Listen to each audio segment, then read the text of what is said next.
Hello, Darthvegan here, back with another episode of Kerbal Space Program Season 3. We are en route to Duna and then on to Ike to put this outpost onto Ike. We will not be able to complete the entirety of the mission at this point because we need fuel storage of 6,000 units to be able to attach to this. So I'm thinking I probably should go ahead and launch that as well.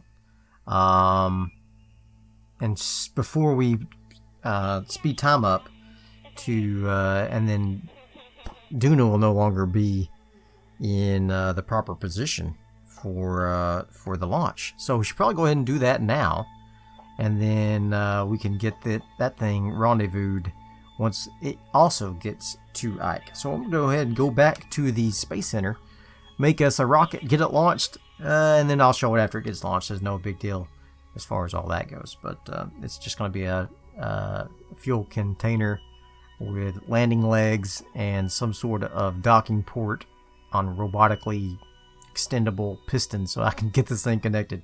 So I'm going to go ahead and do that, and I will see you guys in just a few minutes.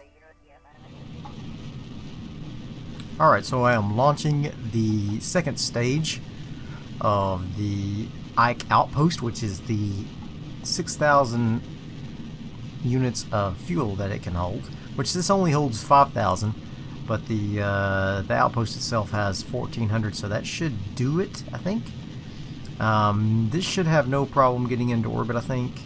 It's a lot lighter of a rocket. The question remains, however, is will I be able to get this thing lined up correctly with I hope those rockets don't land on the on the base. Egads. Just as I suspected, this thing had plenty of fuel to get me into orbit, so I'm just going to finalize that orbit, and you can see what I've got put together here. And I'll go over it as soon as I get this orbit achieved here. It should be relatively easy to do. Let's get into orbit. Right before we achieve the orbit, I'm going to dump this thing and let my atomic engines take over here. So we can get down to about 60 something, and then we'll kill it. There we go. I'm going to dump this. Yep. Stage that.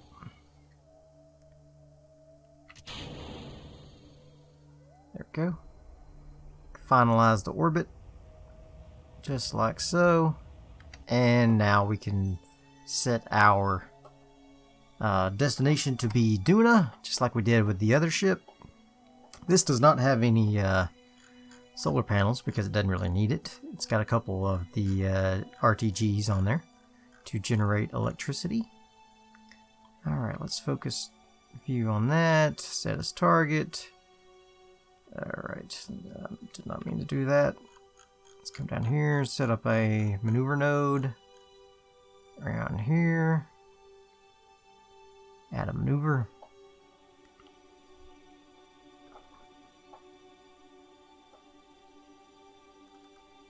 There we go.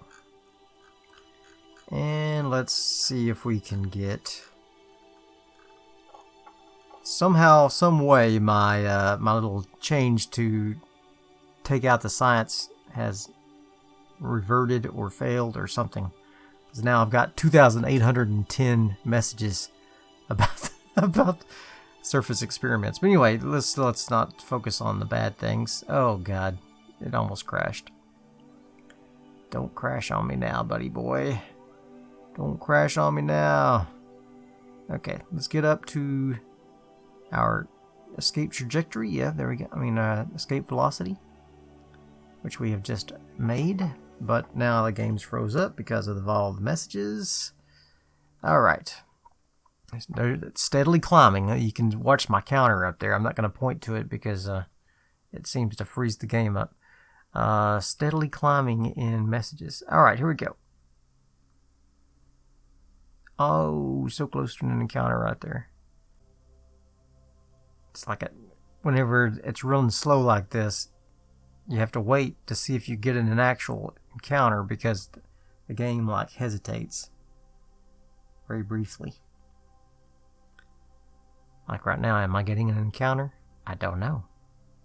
Can't tell. There we go. We did. And it might be to Ike, which I think we'll be okay with on this vessel because we have plenty of fuel with this guy. No, it's not with Ike. Okay, that's alright. But we can make it so, number one. Let's see. Let's bring this in. That's almost perfect 90 degree right there. It's beautiful. It's a beautiful launch. Okay. Ay, ay, ay. Easy there, killer. Something like that, and then we should be able to just burn at our periapsis and get an encounter with Ike, and all will be well. Okay. Just like so. Okay, that'll work. So let's get ready to do our burn. It is a 6-minute burn, and we are 21 minutes from our place. So let's go ahead and warp to about right here. That should put us relatively close to our maneuver node, and then we should be able to not necessarily catch up to our buddy, but make it to Duna shortly after he does, a couple days after. So here we go. There are no Kerbals on board this vessel. Oh, you dumb dog. You're too close. Oh, well. We're going to have to make an adjustment once we get into space. That's fine. Let's just go ahead and do the burn. And initiate now. Hopefully we don't get too close like we did last time. Last time we got a little close to the planet. Started skipping through the atmosphere a little bit. Now you can see what I did here. I put on a hinge, G11 hinge, then I put on a piston, then I put on another hinge, and then I put on a piston. Hopefully so that we can adjust the extension in such a manner that we can connect the two docking ports. I probably should have put a hinge on the end here so that I could maneuver that a little better, but I didn't. So there you go. That's the plan. That's this is the plan on how to get the additional fuel tank onto the outpost. These two Terrier engines will drift us down to the surface of the planet. And we've got our two RTGs here. We got a big, huge battery. We got a little reaction wheel on here. Yeah, I think we'll be just fine. I think it'll all work out just perfectly. At least that's what I'm telling myself. We are a little higher this time in our orbit, so I think we're safe as far as accidentally skipping off of the atmosphere like we did last time. So I'm gonna get this thing into position, and then we will we'll switch back to the other vessel. Okay, wow. So I tried to exit the game and re-enter to speed things up due to all of these messages that had come up, but all that ended up doing was costing me about 9 minutes for me to be able to load up this vessel, and now I've mistakenly clicked on the message screen, so probably that'll take another 2 or 3 minutes to get that done. I am quite frankly afraid to go to the map screen at this point. Yeah, look at those messages already just flying by. I don't know what happened to the fix I had implemented. It seemed to have been working, but now it's not working again. So I'm not sure what to do about that. It seriously renders the game practically unplayable. But we're going to try to press on and finish this mission at least. and I guess I'll have to do it without going to the map. So I'm going to speed up time so that we are in position here, 3 hours from our maneuver node, 1 hour, and we need to get down to a few seconds away here. But it's so hard to time warp due to the way the game skips with the freaking messages. Oh my god.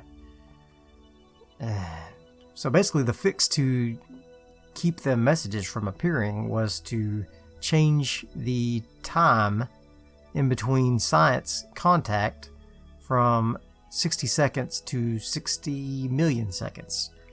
But apparently that 60 million seconds has elapsed in the game, and yeah, now it's hell again. So I may have to go back in and do some more configuration, but we're gonna see if we can press through and get this mission finished at least. Oh my god, look at all those freaking string messages. I'll tell you what did it, and that was the seismograph from the seismometer from Kerbal whenever those boosters fell and hit the planet. That's what initiated all of this nonsense. You can see there the sensor readings by impact energy. Yeah, see it gets caught in some sort of loop or something. That definitely needs to be fixed. I know there's a bug report out there on it currently already, so I know that Squad is aware of it and they are looking into it. However, the sooner it can be fixed, the better as far as I'm concerned, because it is practically game breaking. I mean, it's like a memory leak. I mean, it completely paralyzes your system as just more and more messages pour in. Not to mention, it makes everything so jerky. I mean, look at the way the meter is jerking down here. It's so hard to be precise in anything. It's just, I don't know. It's ruining it for me. You're ruining the Kerbal for me. Okay.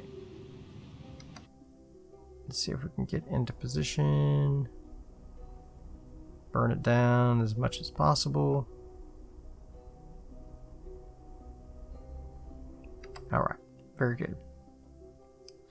Okay, so now, normally I would go to the map and warp to our destination, but man, that's going to take me another 10 minutes just to open up the map. So let's do this. I'm going to go ahead and end this episode here. Why?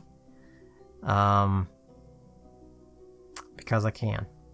And I'm going to work on getting Kerbal fixed, and then I'm sorry for this short episode, but I basically cannot play Kerbal in this way. So I hope you enjoyed this very short episode. I apologize that it was so short. You can see the ticker ticking up over there, and I'm going to see if I can get that resolved, at least temporarily, and then maybe we can record another small episode. So I will see you guys next time. Bye. Kerbal's waiting by the window, vaguely looking down at their saw, and hoping possibly Jebediah will come home with some raw from Minmus or the moon. Maybe he'll come home soon.